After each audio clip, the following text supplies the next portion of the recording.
Guys, the Cowboys just dropped their first unofficial depth chart of the 2026 season, and I don't know where to start because this is not something expected or we know what's going on stuff.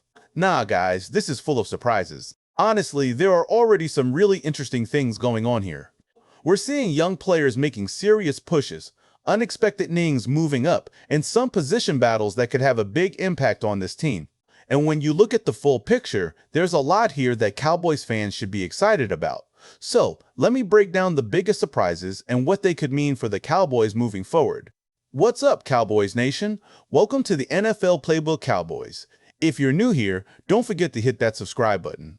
Alright, so let's start on offense. And on offense, I want to start with running backs because that RB2 battle behind Javonte Williams is honestly one of the more fun storylines coming out of this depth chart. Javonte Williams is your clear RB1. No surprise there, he's earned that spot. But behind him, this is where it gets interesting. Jaydon Blue is currently listed ahead of Phil Mafah and Malik Davis as that RB2 guy. And honestly, I did not expect that. Jaydon Blue had a fumble in that joint practice against the Rams, so seeing him still sitting ahead of the pack says a lot about how the coaching staff views his upside right now. Phil Mafah brings a different kind of presence though. He's got the size to handle a heavier workload, and if this team ever needs a bruiser between the tackles, he's the guy. Malik Davis is the wild card here too. He showed out late last season and he knows how to protect the quarterback, which matters a ton in this league. My honest read on this, nothing here is locked in. This depth chart is basically a snapshot, not a final decision, and I have a feeling the preseason games are going to be the real deciding factor for who actually walks away with that RB2 job. Keep an eye on the touches each guy gets over these next few weeks, because that usage is going to tell us a lot more than this early listing ever could. Now let's talk about tight ends, because there's a real shift happening at that position too. Brevyn Spann-Ford is now officially listed ahead of Schoonmaker as the TE2. And if you have been paying attention to how this developed late last season, this should not shock you one bit. Spann-Ford has been building momentum for months now, and this move up the chart just confirms what a lot of people were already seeing on the practice field. For Schoonmaker, this is a moment when he really needs to respond. He was a guy with real promise coming into the league, but right now he is slipping, and if he cannot find a way to climb back up this depth chart, you have to start wondering what his role looks like on this 53-man roster come September. Tight end depth is not something you want to overlook either. Teams rely on these guys in the run game and in max protect situations, so this battle is one worth keeping an eye on all preseason long. From there, let's shift over to the receiver room, because there is a real depth battle brewing behind the starters. Camden Brown, an undrafted guy, is currently sitting ahead of Traeshon Holden on this chart, and that is not something you just brush off. Remember, Traeshon Holden was the guy we all fell in love with last summer, another undrafted rookie who fought his way onto the roster with a strong camp. Seeing Camden Brown now positioned ahead of him tells me the coaching staff is genuinely impressed with what they are seeing from him right now. Meanwhile, Jonathan Mingo is putting together a solid camp of his own, and he is right in the mix for that wide receiver 5 spot, going back and forth with Marquez Valdes-Scantling for that role. Honestly, this is exactly the kind of competition you want to see behind your top 3 receivers. It pushes everybody to be better, and it gives this coaching staff real options once the games start counting. Now, I want to move over to the offensive line, because there is a subtle change here that I think deserves more attention than it is getting. TJ Bass is now listed as the backup center behind Cooper Beebe, after previously being more of a swing guard type option. That is a notable shift in how they are using him. Then over at right tackle, you have got Drew Shelton, who was originally drafted as a left tackle and has since been converted over to the right side. From what people around camp have been saying, that transition has not been smooth so far, and look, that is a genuinely tough position to learn on the fly. So I am not ready to hit the panic button on him just yet. But here is my real concern with this offensive line room. It is not really about the starters, it is about the depth behind them. If injuries hit during the season, and in this league they always do, you need guys ready to step in without the whole unit falling apart. That is exactly why these preseason games matter so much for this group, because we need to see who can actually be trusted in a real game situation.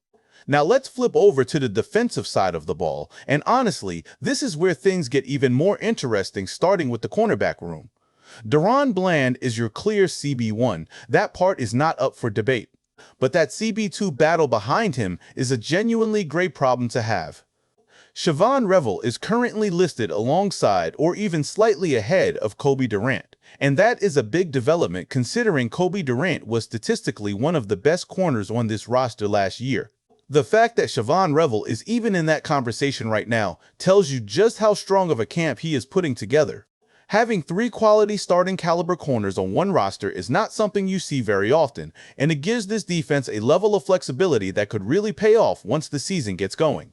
This battle between Shavon Revel and Cobie Durant is one I am going to be watching extremely closely once the preseason games kick off, because whoever wins that job is going to be a key piece of this defense. And speaking of the secondary, we have to talk about Caleb Downs, because this guy is genuinely everywhere on this depth chart. He is listed as the starting defensive back in that nickel role. He is also the backup safety behind Jalen Thompson, and on top of all that, he is the backup punt returner behind KaVontae Turpin. Think about that for a second. One rookie showing up in 3 completely different spots on the same depth chart. That kind of versatility is exactly what modern defenses are looking for. Guys who can move around and fill multiple roles without a drop-off in production. If Caleb Downs can really handle all of these responsibilities at a high level, he becomes an incredibly valuable chess piece for this coaching staff, someone they can plug in wherever the matchup calls for it. That is the kind of player that ends up making a defensive coordinator's job a whole lot easier. And then the linebacker room. There is a real competition brewing there as well. DeMarvion Overshown and Dee Winters are currently the starters, and honestly, that lines up with what most people expected heading into camp. But right behind them, you have got Jayshawn Barham and Justin Barron pushing hard for reps. Justin Barron in particular had himself a really strong showing in that joint practice against the Rams, and it would not shock me at all if he starts carving out a real role for himself as this preseason unfolds. Now, I do not think we are going to see a situation where more than 2 of these linebackers are on the field at the same time, so there is no need to overthink this one. But this competition behind the starters is genuinely healthy for the team, and it gives the coaching staff confidence that there is real depth at this position if something happens to either of those top 2 guys. Injuries at linebacker can pile up fast over a long season, so having guys who are already pushing for reps in camp is exactly the kind of insurance policy you want heading into September. Now, here is one that honestly caught me off guard: Marist Liufau's placement on this depth chart. He is listed all the way at the bottom of the outside linebacker group, and if you had been watching camp closely, you know that is surprising because he has flashed some real playmaking ability out there. The issue seems to be more about his role than his talent. He is kind of stuck in between spots right now, not quite a traditional linebacker anymore, but also lined up more on the edge than we are used to seeing from him. That kind of positional shuffle can really mess with a depth chart placement, even if the talent is clearly there. For Marist Liufau, this preseason is going to be enormous. He needs to go out there and show out in these games, because right now, based on where he sits, he genuinely has to force his way back into this conversation. It was not that long ago that he was one of the first names off the bench for this defense, so seeing him slide this far down really stands out. And it is exactly the kind of storyline worth tracking closely. And while we are still talking about that outside linebacker room, let's touch on the battle between Sam Williams and Malachi Lawrence, because this one is heating up. Right now, Sam Williams is holding on to that spot ahead of Malachi Lawrence on the depth chart, but do not sleep on Malachi Lawrence here. He has genuinely impressed people throughout camp with his flashes off the edge. When you look at how the depth chart is currently set up, he actually has more players ahead of him than a lot of the other rookies do, which honestly gives him a bit more runway to develop into whatever role they see for him down the line.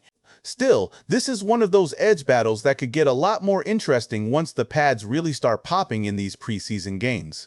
And I would not be shocked if we see some real movement here before final roster cuts. So, looking at the whole depth chart, the takeaway is simple. Young players are pushing veterans, several spots are still wide open, and there is more competition on this roster than expected. Just remember, this is only the unofficial depth chart, a snapshot, not the final answer. The real test starts once the preseason games begin and the pads start popping for real.